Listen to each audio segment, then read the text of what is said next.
Officially Dharmendra এখনও জীবিত আছেন। মানে মেডিকেলি তিনি এখনও জীবিত আছেন। তার এখনও শ্বাস চলছে। কিন্তু তা সত্ত্বেও ফেসবুকে এমন সব পোস্ট হতে শুরু করলো যে তাকে মেরে ফেলা হয়েছে। ফেসবুক যেটা সবথেকে বেশি ইউজ করে থাকেন, ইউটিউবার কজন দেখছেন, খবরের চ্যানেল কজন দেখছেন, ফেসবুকে আগে পোস্ট হয়ে যায় সবকিছু। ব্যাস ভাইরাল হয়ে গেছে যে তিনি নাকি আর নেই। ৮৯ বছর বয়সে তিনি মারা গেছেন।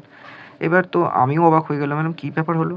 তারপর চেক করলাম। দেখলাম যে না, এখনও তিনি জীবিত আছেন। ঈশা দেওল, তার মেয়ে ববি দেওল এরা পোস্ট করেছে। ইভেন হেমা মালিনী বলেছে যে একটা মানুষ হসপিটালে ভর্তি আছে, কোথায় তার সুস্থতা কামনা না করে তিনি মারা গেছেন এরকম ভাইরাল পোস্ট করা হচ্ছে। মানে কি? এগুলোর কোনো মানে আছে? শুধুমাত্র কিছু প্রোফাইল, কিছু পেজ তার রিচ আপ করার জন্য এই ধরনের পোস্ট করে যায়।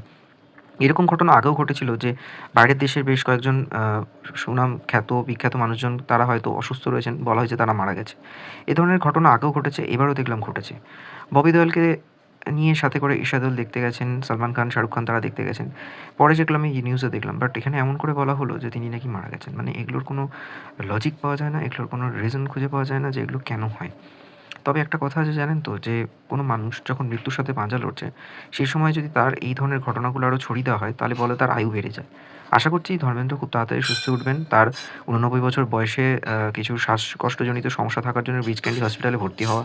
কিছুদিন আগে এপ্রিল মাসেও তার কিছু হাঁটুর প্রবলেম থাকার জন্য তিনি হসপিটালে ভর্তি হয়েছিলেন। মানে যা হয়, একটা ওল্ড এজ হয়ে গেলে মানুষের কিছু তো বলে না যে শরীরকেও একটু রেস্ট দিতে হয়, সার্ভিস করাতে হয়। সেরকমভাবে তিনি গেছেন। আশা করছি তিনি তাড়াতাড়ি রিকভার করবেন। এখন ঠান্ডার মৌসুম পড়তে চলেছে, তো ন্যাচারালি লাংস ইনফেকশন হতেই পারে।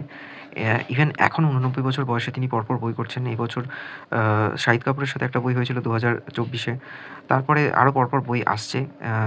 নেক্সট ২০২৫-এর এন্ডের একটা বই আছে। তো এখনও স্টিল তিনি বই করে চলেছেন।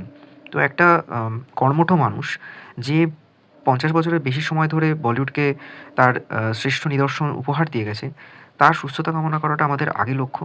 নচেৎ তার মৃত্যুকে কেন্দ্র করে বা তার মৃত্যুর কিছু গুজব ছড়িয়ে সেখান থেকে কিছু পেজ যেভাবে রিচ আপ করার চেষ্টা করছে, সেই সমস্ত পেজ আই থিংক ফেসবুকে রিপোর্ট করে ব্লক করে দেওয়া উচিত।